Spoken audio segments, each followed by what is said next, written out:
What if I told you that some of the health checkups commonly recommended after 70 might actually lead to unnecessary stress, unnecessary treatment, and even real medical harm? Not because doctors are wrong, because sometimes more testing doesn't mean better health. In today's video, we're going to look at 5 types of health checkups that older adults should think carefully about, because in certain situations, they can do more harm than good. Now, before we begin, let me be clear. This is not about avoiding doctors. It's not about skipping important care. Regular medical guidance is still extremely important after 70, but science shows that medicine works best when it is personalized, not automatic. As we age, our bodies change, our risks change, and what made sense at 50 may not always make sense at 75. Let's start with one of the most common examples: routine full-body scans without symptoms. Many people believe that getting a full-body CT scan or extensive imaging every year is a smart way to catch problems early. It sounds logical. Find disease early, treat it early, stay healthy. But here's what research shows. In people over 70 who have no symptoms, these scans often detect small abnormalities that would never cause harm. These are called incidental findings.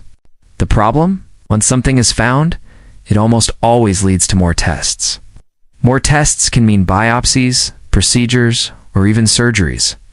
And in older adults, these interventions carry higher risks, including infection, bleeding, complications from anesthesia, and longer recovery times. Sometimes the follow-up treatment becomes more dangerous than the original finding.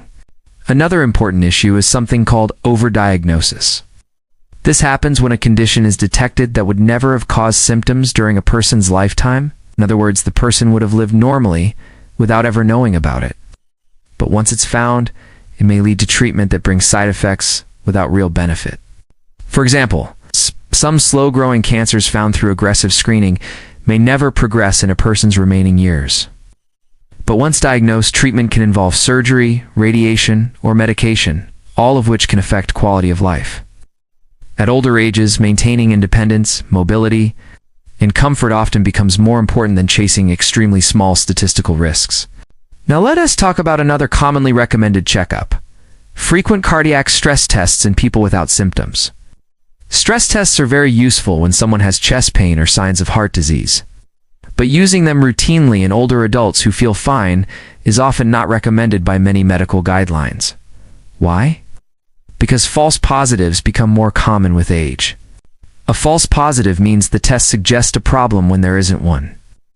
And when that happens, it can trigger further testing, sometimes including invasive procedures like angiography. These procedures carry their own risks, especially in older individuals who may have other health conditions. Research has shown that in people without symptoms, routine heart screening tests often do not improve survival. Instead, they may increase anxiety and lead to unnecessary procedures. That doesn't mean heart health isn't important. It absolutely is. But symptom-based evaluation is often safer and more effective than routine stress testing in healthy seniors. Next, let's discuss annual blood tests that are ordered without a specific reason. Many people believe that more blood work means better prevention. While basic lab monitoring can be important, especially if you have conditions like diabetes or high blood pressure, extensive panels done every year without medical indication may not always improve outcomes. Some abnormal lab results can appear simply due to normal aging changes. For example, slightly altered kidney function or mild variations in hormone levels may not mean disease. But once flagged as abnormal, they can lead to repeat testing, medication changes, or specialist referrals, sometimes unnecessarily. Overtesting can also create what doctors call a cascade effect. One small variation leads to more testing. That testing leads to more findings. And suddenly, a healthy person feels like a patient. Now, before we continue, it's important to understand something very clearly. The goal of healthcare after 70 is not to eliminate all testing. It's to focus on tests that are proven to improve quality of life, prevent serious illness, and match the individual's overall health condition. In the next part, we'll talk about 2 more commonly debated checkups, including certain cancer screenings and bone density, testing, and why timing, health status, and life expectancy all matter when deciding what is truly beneficial. And remember, the right decision is always personal. What matters most is informed discussion with a trusted healthcare professional, not fear and not automatic routines. Now let S talk about cancer screenings after 70, specifically those that may not always provide benefit depending on your overall health. Cancer screening can save lives. That's absolutely true. But screening works best when two conditions are met. First, cancer is likely to grow and cause harm during the person's expected lifespan.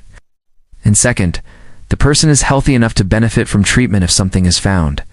When people reach their 70s and beyond, especially if they have multiple health conditions, the balance can change.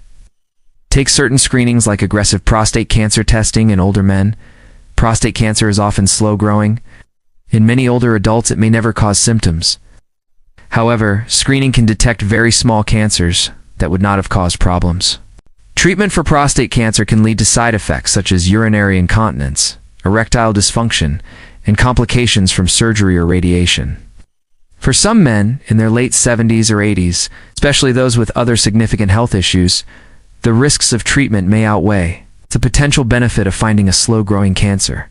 This does not mean prostate screening is always harmful. It depends on personal risk factors, overall health, and medical history. But routine testing without discussion may lead to overdiagnosis and overtreatment. First up, cancer screenings. Take a colonoscopy, for example. It's a vital tool, but after a certain age, if your previous results were normal and you have no symptoms or family history, is it always needed? For older adults, the risks of this invasive procedure, like bleeding or complications from sedation, can become more significant. In fact, many medical groups suggest that after 75, decisions about routine cancer screenings should be personalized. It's not just about your age, but your overall health. Now, let's look at bone density scans. These are crucial for diagnosing osteoporosis and guiding treatment. But if your condition is stable and you're already on the right medication, repeating the scan too frequently, like every single year, might not provide new information that changes your treatment. Small fluctuations in results could even lead to unnecessary medication changes. And remember, some of these drugs have side effects. The key takeaway here is simple. A test is most valuable when it leads to an action that improves your health. This brings us to a really important point. Routine screening for low-risk conditions in people with a limited life expectancy. As we age, it's natural for medical decisions to consider a person's overall health and future. If someone is dealing with serious chronic illnesses or significant frailty, aggressive screening for a slow-developing condition might not offer much benefit. Instead, it can distract from what truly matters: comfort, mobility, and quality of life. After 70, healthcare often shifts from preventing distant future problems to maintaining current strength, preventing falls, and staying independent. Now, let me be very clear. This is not about skipping medical care. It's about choosing it wisely. There are many checkups that are extremely important after 70. Monitoring your blood pressure, managing diabetes, regularly reviewing your medications, checking your vision and hearing, assessing your fall risk, and staying up to date on vaccinations are all critical.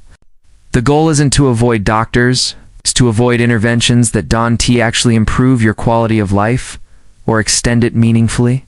So how do you navigate this? The first step is to remember that every single medical test, no matter how simple it seems, has both benefits and potential risks. A test can lead to stress, false alarms, and a cascade of follow-up procedures that might not have been necessary. To help you and your doctor make the best choice, here are two powerful questions to ask. First, will the result of this test actually change my treatment plan? If the answer is no, then the test might have limited value for you. The second question is, what are the possible downsides of this test?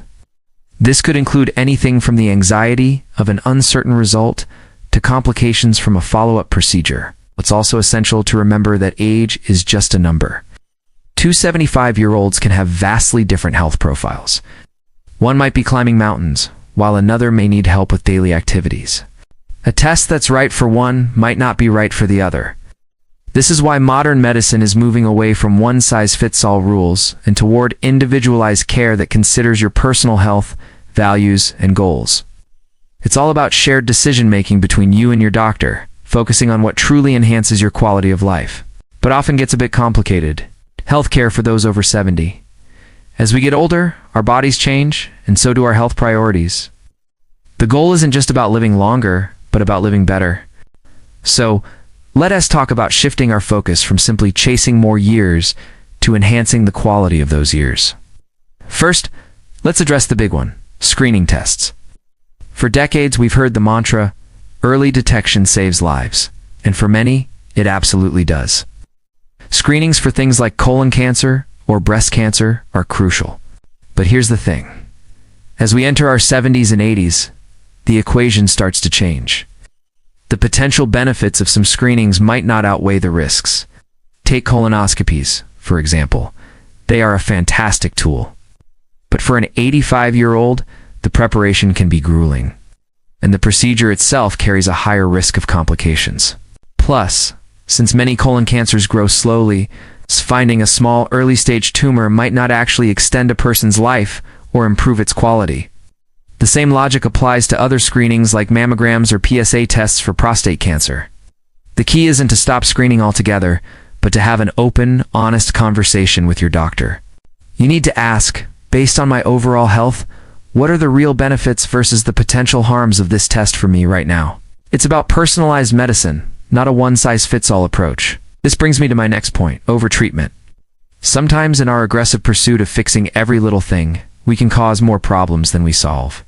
For instance, managing blood pressure is vital, but pushing for super low numbers in an older adult can lead to dizziness, falls, and fractures. Major threat to independence and quality of life. The goal might shift from hitting a specific number to finding a balance where you feel good and stay safe. Similarly, with diabetes, strict blood sugar control might cause dangerous low sugar episodes. It's often better to aim for a slightly higher, but more stable range. Again, it's all about what helps you live your daily life to the fullest. So what should we be focusing on? 3 things are paramount: mobility, mental clarity, and managing chronic symptoms. Staying physically active is probably the single most important thing you can do. It keeps your muscles strong, preventing falls. It helps your heart and lungs, and it's a huge boost for your mood. It doesn't have to be a marathon. Walking, swimming, or chair yoga can make a world of difference. Next, cognitive health. Keeping your brain engaged is just as important as keeping your body moving. Read, do puzzles, stay social, learn a new skill. And if you notice changes in your memory, don't ignore them. Talk to your doctor. Many things can affect cognition, and some are treatable. Finally, managing symptoms like chronic pain, shortness of breath, or fatigue should be a top priority. These are the things that directly impact your day-to-day happiness and ability to do what you love. Effective pain management, for example, can be life-changing, allowing you to stay active and engage with family and friends. Don't just accept these symptoms as a normal part of aging. Advocate for yourself. Ask your healthcare team, what can we do to improve my daily comfort and function? Ultimately, healthcare after 70 is about partnership. It's about you and your doctor working together to make decisions that align with your personal values and goals. Do you want to pursue every possible treatment, or is your priority to feel good and spend quality time with loved ones? There's no right or wrong answer.